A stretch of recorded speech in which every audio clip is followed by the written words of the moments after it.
Isang mapagpalang araw ulit sa ating lahat mga kachaupan. It's me again, Bernard De Sola Galieto, and welcome to my vlog. Ngayong araw na ito mga kachaupan, ang ating lulutuin ay para lamang po sa mga taong mahilig kumain ng pork liver o di kaya ay atay ng baboy. Kaya tara, samahan niyo na akong lutuin ito. Una kong ginawa mga kachaupan ay kumuha ko ng isang malinis na kawali sabay lagay ng bawang. At syempre, sibuyas.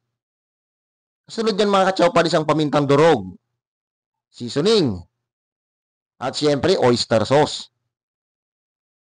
Naglagay din ako dito mga kachaupan ng calamansi juice. At syempre, MSG. Bitchin, nasa sa inyo yan kung gusto nyo maglagay. Optional lang mga kachaupan, ketchup. Ganyan mga kachaupan. At syempre, soy sauce, kaya toyo. Yan mga kachaupan. Sabay hinalo ko mga kachaupan ng bagya hanggang sa maghalo-halo lahat ito. Sabay lagay mga kachaupan ng pork liver or atay ng baboy.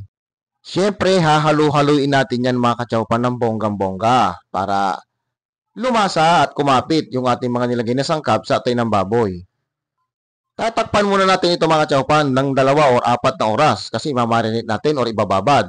Makalipas mga kachaupan ng 4 na oras na paghihintay, ayan na po naging itsura. Sunod kong ginawa mga kachaupan ay pinainit ko ng ating mahiwagang kawali. Sabay naglagay ko ng mantika.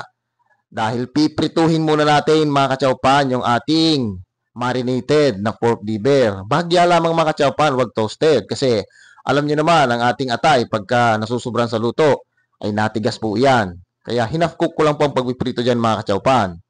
Ganyan lang mga kachaupan. Binabalik-balik na rin natin yan mga kachaupan para pare-paras maluto yung magkabilang side. Ganyan lang, mga kachaupan. Huwag nating tustahin maigi. At pagkatapos yan, mga kachaupan, isisit aside muna natin yung ating naprito na pork liver. Ganyan, mga kachaupan. Isa-isa lang. Tingnan nyo. Ganyan lang po ang mga ginagawa ko, mga kachaupan. Isisit aside lang muna natin yan. At pagkatapos yan, mga kachaupan, yan ang naging itsura ng ating naprito. Half cook lang yan, mga kachaupan. Kasi lulutuin ulit natin yan. Pagkatapos mga kachaupan ay nilinis ko ulit ng ating pinagprituang kawali. Kasi medyo alam nyo na, medyo maitim. Kaya nilinis ko ulit. Sabay nagpalimbagong, lagay ako ng mantika mga kachaupan. Sabay lagay ng sibuyas. Siyempre ang bawang. Yan kachaupan. Siyempre kasunod ng dati. Hihintayin mo natin yung maging golden brown. At saka ko mga kachaupan nilagay ang pork liver. Slaughtered. English, di ba? Pinagbabara lang naman yan sa simpleng Tagalog. At sabay naglagay ako ng kaunting water, kaya tubig. Wow, English na naman, mga kachaupan. Yan. Pagkatapos yan, mga kachaupan, ay hahalo-haluin lang natin yan hanggang sa kumulo. Siyempre, titikman natin yan kung ayos ang ating panlasa. Yan. Para sa akin, mga kachaupan, ay ayos na. Panalong-panalo. Ay naglagay ko ng kaunting cornstarch or slurry. Wow, slurry na naman. Ang lalim na English nun. Ano lang naman yan, hinalong lang harina para lumapot. At siyempre, tatakpan hanggang sa kumulo. Yung tamang kulo lang mga kachaupan at tamang lapot. Tingnan nyo naman ko. Sa puntong ito mga kachaupan, ay pwede natin ilagay ulit dito yung ating pork liver. Wow, mga kachaupan. Talagang saktong-sakto yung kanyang sauce. Siyempre ilulubog natin yan sa kanyang sabaw. Yan mga kachaupan. Pagkatapos mga kachaupan, itinakpan ko hanggang sa kumulo. Siyempre hindi pa ganun luto yan eh. Sa puntong ito mga kachaupan, ilagay ko na yung white onion. Puting sibuyas yan mga kachaupan. Yan.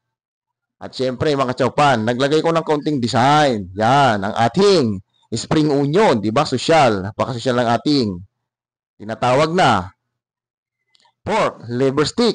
Luto na po mga kachaupan. Kaya tara, kain na na.